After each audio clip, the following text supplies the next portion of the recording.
Voilà, c'est une rencontre en fait. Alors on va tout expliquer. Ouais. Une rencontre dans un hôpital qui a écrit le début de ta carrière. Ouais.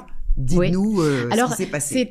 c'est un petit peu un conte de fées en fait, hein, parce que je tombe un dimanche après-midi sur un écran de télévision ouvert sur une émission de Jacques Martin. Et je m'arrête devant une jeune femme asiatique sublime qui portait une robe blanche longue brodée de fleurs multicolores. D'abord, j'étais saisie par sa beauté, faut dire la vérité. Et puis elle ouvre la bouche et j'entends une voix avec des capacités exceptionnelles, une virtuosité immense et puis des aigus stratosphériques que je n'avais jamais entendus. Et c'était Sumi Jo, qui est sûrement la première diva coréenne. Et puis, le destin fait que 15 jours après, j'ai une visite médicale à l'hôpital d'Aix. Et je la rencontre. Elle était en visite médicale parce qu'elle avait des soucis vocaux alors qu'elle chantait le rôle de la comtesse Adèle dans le conte Ori de Rossini au Festival d'Aix.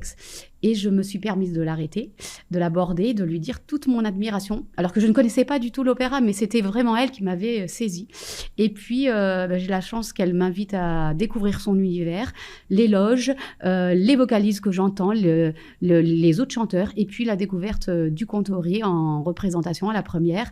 Une mise en scène de Marcel Maréchal, une direction de Evelyn Opido, et je tombe amoureuse d'un art complet. Il y a du chant, il y a du théâtre, il y a de la musique, il y a des costumes, il y a des décors. Voilà.